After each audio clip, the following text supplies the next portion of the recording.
This is the image of an Apple store that the company wants you to see. Masses of customers hungry for the latest product. Knowledgeable young staffers eager to serve them. A mad rush to be among the first to buy a brilliant new device. Lately, however, that positive image is being tarnished by stories of customers being wildly overcharged for repairs in Apple stores. We decided to use a hidden camera to verify many reports that Apple customers are often told their malfunctioning computers are not worth fixing, even when minor repairs could remedy the problem. How are you? I have an appointment at 2:30. Come with me. Our team came to a Toronto Apple store with a MacBook computer that had a common problem. The screen had stopped working. It's like very dim when I try to turn it on. Okay, so what I'll do is I'll jump out the back and have a look on the inside. Sure.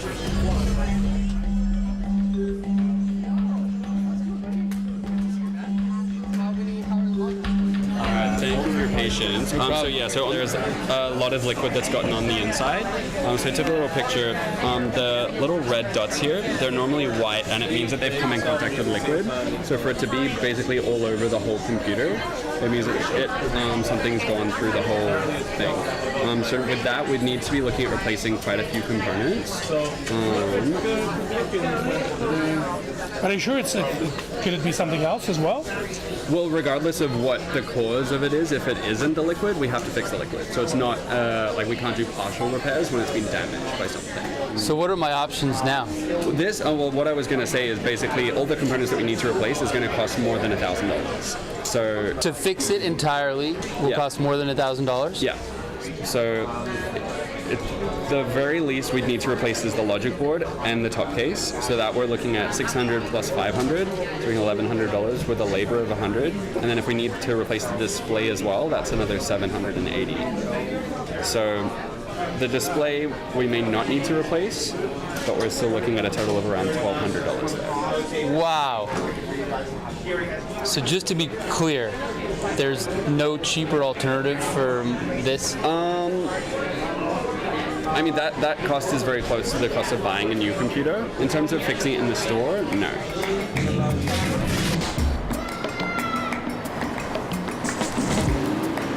Many Apple customers have shared similar experiences, and so we decided to double-check the diagnosis. On First Avenue in Manhattan, there is a small computer repair store run by Louis Rossman. He started fixing computers in college and now makes YouTube videos teaching people how to repair complex items. Overall, Apple tries to get you to purchase a new device instead of repair your old one. His videos often draw millions of views. We brought him the computer that the Apple Store in Toronto said was not worth fixing. Have a seat. So this is a MacBook Pro that the Apple Store said would cost $1,200 to fix and wasn't worth doing. All right, let's take a look and see if that's true. See, you can see the Apple logo there? Mm-hmm. Yeah, and watch, if I take a light and I put it through there, you'll actually be able to see everything on the screen. So this is my microscope light. And when I put it right through here, you can see that there's a cursor there and that it's moving. So most of the screen is working properly. It's just that the backlight is not working. Right. This could be either due to a bad screen, a bad motherboard, bad cable. We'll figure that out once we open it up. Okay.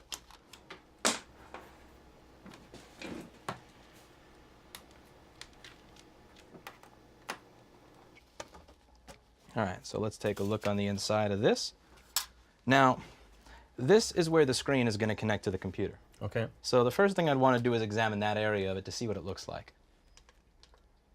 See the pin that's sticking out? Okay. So that pin is actually most likely the pin for the backlight. And as you can see, it's probably not making contact because it's bent outwards. And I got my set of tweezers over here, and I'm just going to try to push that back into the slot and try to get it back into its groove so that when I re-plug in the connector, it'll work. At the Apple Store, they suggested this was water damage. Well, you can see that there are water indicators that have turned red, so that's why they got that idea, and they're by the battery. So this is a water indicator, and these turn red when they see liquid. However, the thing here is that these not only turn red when they see liquid, they also turn red anytime there's humidity. So if you have this in a very humid room, all of these sensors will turn even if you've never spilled liquid on the machine. All right, so let's plug this back in and hope for the best. All right, as you can see, we've got an Apple and we have a light. So it fixed. Yeah, now, That took you like 1.5 minutes? maybe. So if I walked in off the street with this problem, what would you charge for the repair you just did? If somebody wanted me to just bend the pin back, I wouldn't charge them for that. I would say, I'm gonna rework your original cable. That may not last long term, but here, it's free. If they wanted us to replace the cable, depending on the model, anywhere from $75 to $150, depending on the difficulty of opening that model. But something like this we wouldn't charge for, and 99% of the time, just bending the pin back, it'll allow it to last until the end of the life of the computer. We asked Apple to respond to this incident. It's going to cost more than $1,000. To fix it entirely will Yeah. cost more than $1,000? Yeah. And to the widespread allegations of similar corporate behavior. Being affected by the liquid. They declined to provide a spokesman, but issued a statement claiming their customers are best served by Apple's certified experts using genuine parts. They denied systematically overestimating repair costs. How often do people show up here with the Apple store telling them it can't be fixed or it's too expensive to fix? Somewhere between 10 and 30 times a day. No kidding. Yeah.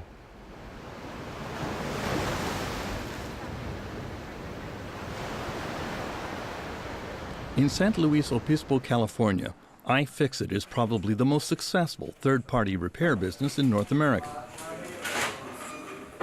The business tests cell phones and computers, diagnoses problems that regularly occur, and develops the tools and techniques to repair them. They sell the tools and repair manuals over the internet. iFixit has 125 employees and makes $21 million a year. The business is owned by Kyle Wiens, who is also a leading spokesman for the national Right to Repair movement. It used to be that if you bought something, you'd be able to get it fixed when you needed to. And over time, we've lost that ability, whether it's a vacuum or a television or a laptop. It's increasingly more challenging to get access to the information that you need, or for local shops to get the parts. So Right to Repair is a movement and a set of legislation that would restore that ability to fix your own stuff. How does Apple fit into that question? Apple's perspective is that they want complete control over the device from the moment that you buy it all the way through the end of life. And Right to Repair takes some of that control away from them and puts it in the hands of the owner. And that's where, for a manufacturer to say, we're making a product and we're putting it out in the world and we're going to control every aspect of what happens after the fact, is complete lunacy. We asked Kyle Wiens to show us some of the tricks Apple uses to foil easy repairs, starting with non-standard screws. So this is the pentalobe screw. It's on the bottom of the MacBook Pro, and it's these little 5 points. You can see it's not like any screw that you've seen before. And it turns out that Apple invented their own screw. It's purely they want to make the devices harder for normal people to open with the tools that they already have laying around. Mm-hmm. Then Apple started gluing in batteries. This is an iPhone 8, and this is the battery, and it's glued in, and that's unfortunate. It doesn't need to be glued in. Batteries didn't used to be glued in. Was it one of those kind of pull and release Yeah, tabs? it's 3M calls them command adhesives. Right. Okay. There, and it broke. And so, there's your home button. On some Apple phones, the home button would have to be replaced if the screen cracked. And I can take the home button out. It was a cheap and easy repair, but then Apple reprogrammed the operating system to detect non-authorized home buttons, and the phone would suddenly stop working. Yeah, it would be like if you're driving your car and maybe you changed out the tires and you had aftermarket tires, and then all of a sudden Tesla pushes out a software update and your car stops driving because of those aftermarket tires. This stems from a mentality that they're the center of the universe and nobody else is doing anything with their products. Apple insists that its products are best serviced by its own staff and clearly sees unauthorized third-party repair businesses as the enemy. Louis Rossmann and iFixit have received legal threats from the company when they publish schematics or repair manual information. I would be happy with a rollback on the intellectual property law and the immigrations and customs enforcement law that allow people to be either thrown in jail or prosecuted for importing parts and for showing a schematic. because Apple writes the manual, they own the copyright to it. And so if you post that manual online, they'll send you a legal takedown threat saying that's our copyrighted material. If you don't take it down, we'll sue you for up to $150,000 in damages per incident. And those legal threats have really put a damper on repair information online. The tide may be turning against Apple on the right to repair issue. I just did a video of myself fixing a phone that drive savers couldn't fix. This is the New York State Legislature, where Louis Rossman and the Right to Repair movement have set up a repair cafe to put on a show for politicians. Which one of these, 1, 2, or 3, do you think is covering up the battery connection? Probably this one. Probably that one. So far this year, 17 U.S. states have introduced right to repair legislation that would force Apple and other companies to provide repair manuals and spare parts to third-party repair businesses. I'd like Apple to change by acknowledging that if they're not willing to do certain jobs, maybe somebody else would. And to just, I'm not even asking them to extend an olive branch. I'm just asking them to, stop extending the knife. What happens when the first state actually passes one of these proposed legislation? Well, this is where it gets really interesting, is the moment that one state passes things, the dam is going to burst. So if Ontario decided we're going to pass right to repair legislation, that could actually pass right to repair for the world, because manufacturers aren't going to provide products differently to people in one jurisdiction. They want to simplify their operations. The right to repair movement has put a spotlight on some of Apple's predatory business practices. I mean, that cost is very close to the cost of buying a new computer. And many Apple customers are starting to wonder whether the company really has their best interest at heart. Terrence McKenna's documentary continues after the break. When we come back, Apple customers accuse the company of a sneaky policy that pressured them to buy new smartphones. It was sort of a eureka moment, and that's what prompted me to really take a deep dive into our performance data and see what was happening.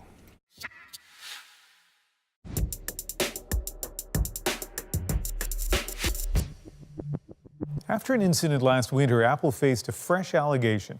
Customers suspected the company had a policy designed to pressure them into buying new smartphones. Here's Terrence McKenna with part 2 of tonight's documentary. One night last December, at the office of a Toronto software firm called Primate Labs, founder John Poole was trying to solve a mystery. His company sells an application called Geekbench that millions of customers use to analyze the performance of their cell phones and computers. His customers were complaining that their Apple iPhones were suddenly running a lot slower, and they wanted to know why. My wife just offhand mentioned that her iPhone 6S felt slow, and the numbers that we got out of it were significantly lower than what I'd expect from a phone like that, to the point where I didn't believe it was happening. Then he noticed an anonymous post on the internet telling people, if your iPhone's slow, replace the battery. It was sort of a eureka moment, and that's what prompted me to really take a deep dive into our database of performance data and see what was happening.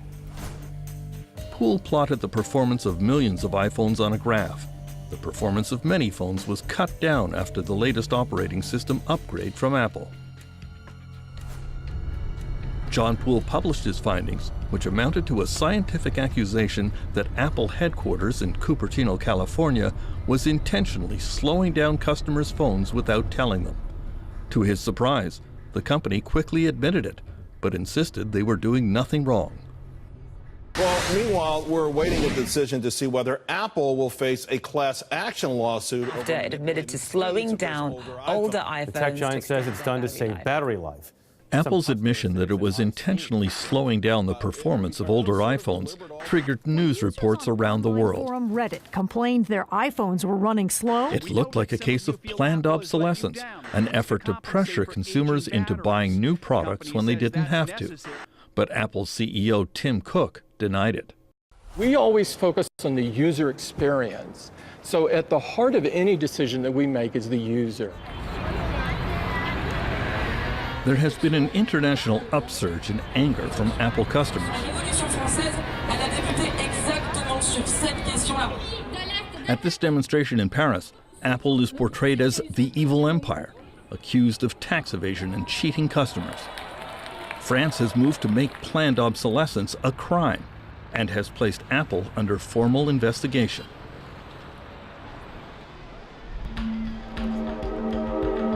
So my father was a judge. On Apple's home turf in California, Canadian consumer rights lawyer Shanna Scarlett was previously part of a successful lawsuit that forced Apple to pay a $450 million fine for breaking U.S. antitrust laws.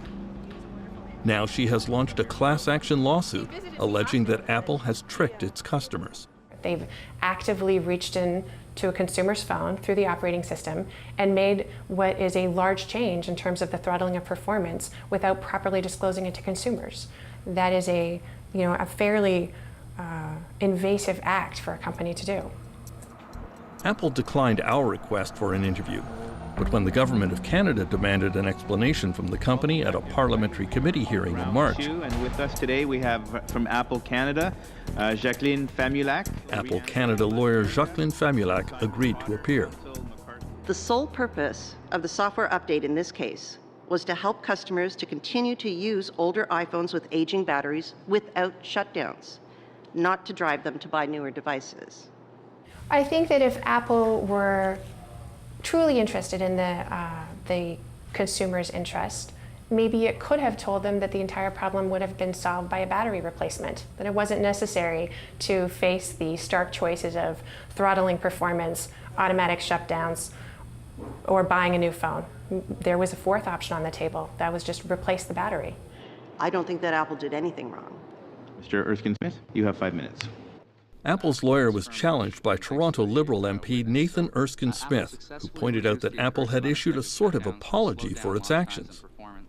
Now, you've strangely today said Apple did nothing wrong, but the issue is disclosure, and Apple apologized for non-disclosure in relation to the slowed performance. So was the non-disclosure intentional or inadvertent?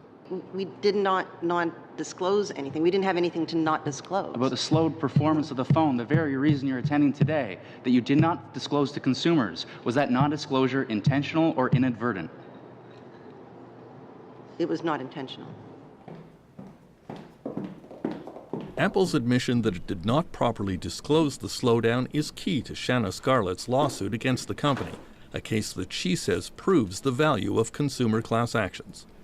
How are you, one person, supposed to fight against Apple? How is one person with $10 of harm supposed to fight against one of the most well-capitalized companies in the entire world? It's impossible. Silicon Valley has been driving the U.S. economy for years now, but there is growing scrutiny on the questionable business practices of Apple and other star companies here, and a growing movement to make them more accountable to consumers. For The National, I'm Terrence McKenna in Cupertino, California.